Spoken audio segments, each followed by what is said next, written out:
L'innovation, pour moi, c'est une petite graine qu'on a plantée et qu'on fait mûrir. L'innovation est sûrement une histoire d'homme, l'innovation est un moteur.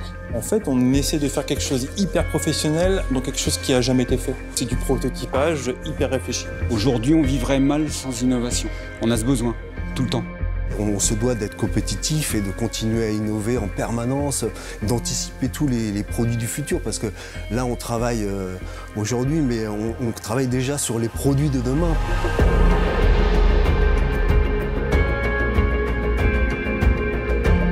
Alors, nous sommes chez Plastimo, au centre de recherche administratif, à côté de la base sous-marine. Notre rapport sur un jet de sauvetage, nous, il ne va pas être du tout être sur la qualité, il ne va pas être sur le technique. Ça, c'est le savoir-faire de Plastimo. Notre rapport, il va être de l'adapter aux contraintes qu'on a nous. C'est un peu comme du brainstorming, c'est-à-dire que moi, quand je rencontre Kevin, on discute, on met tout à plat sur la table. Et en fin de compte, le fait d'échanger des idées fait mûrir d'autres idées et on avance comme ça. Et des fois, on part d'une solution qui peut paraître farfelue et on arrive à une solution des fois très pertinente et qui répondent à notre problématique. Mais de nuit, le seul moyen de voir quelqu'un, c'est vraiment les bandes réfléchissantes. Il suffit de passer une demi-seconde dessus et ça donne un éclat. Ça saute, ouais. Ça saute, ça voit. Je pense que c'est un échange. L'un sans l'autre, ça ne fonctionne pas. L'objectif, justement, c'est la collaboration. Chacun apporte à l'autre ce qu'il a apporté et au final, on arrive à développer le produit qui répond aux besoins des coureurs et des particuliers.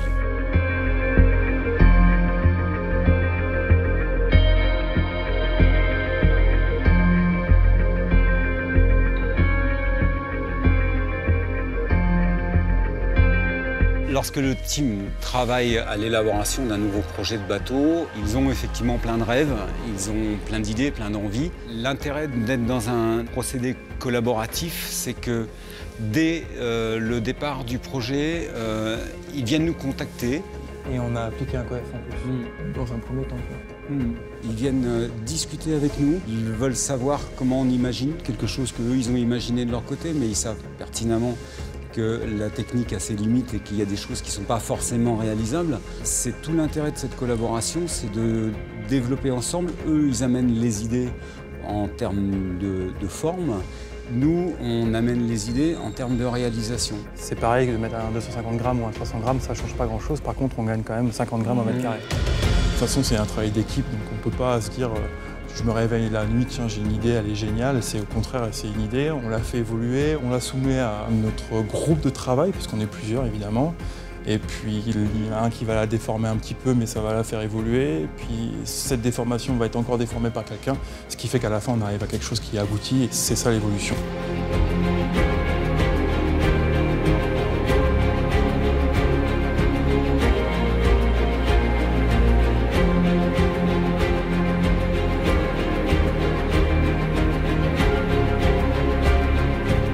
On peut mettre toute la technologie qu'on veut dans un bateau, après il faut qu'elle soit utilisée. Donc la première chose, c'est qu'on veut le mettre aussi à la portée du skipper. Un skipper, il va être très bon pendant peut-être une demi-heure, une heure, mais dans tous les cas, au bout d'une heure, il va commencer à fatiguer, moins de sensations, moins de réflexes. Et donc là, le pilote va forcément prendre le pas sur la longueur. Et puis dans certaines conditions où c'est pas très clair, où on se fait beaucoup chahuter, le pilote est parfois meilleur que le skipper parce qu'il a des capteurs qui sont plus performants que le stimuli de la personne et ils permettent de réagir de manière plus cohérente. Donc tout notre travail, c'est d'adapter toute cette technologie, de la rendre innovante pour le skipper dans son utilisation pour qu'il atteigne ses objectifs en termes de performance. C'est un challenge de tous les jours, hein, comme le milieu sportif, justement, retrouver ces sensations dans ce qu'on fait au sein de l'entreprise. Parfois des échecs qui nous permettent de rebondir. Comme chaque échec sportif, on cherche à revenir plus fort.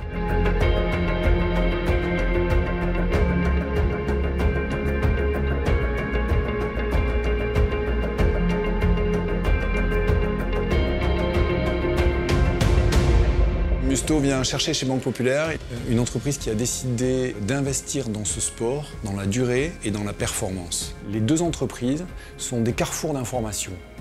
Et c'est parce que l'on échange que l'on arrive à saisir dans l'échange les éléments nécessaires et indispensables qui feront progresser nos produits d'un petit quelque chose que nous n'avions pas imaginé.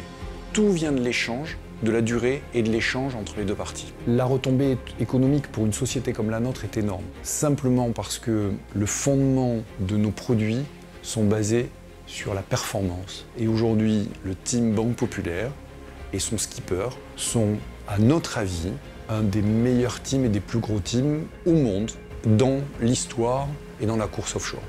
Ça, c'est une réalité. Donc, on ne peut que bénéficier de cette aura.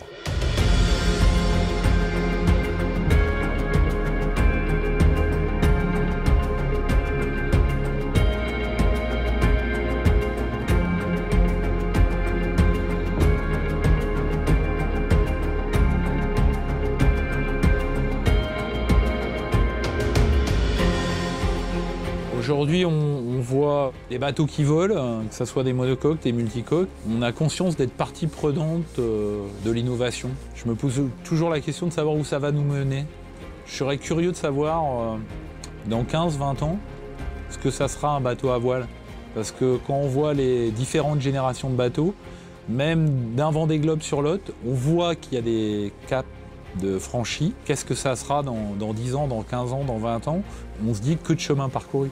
Le Team Banque Populaire est, je crois et je l'espère sincèrement, un moteur de l'innovation.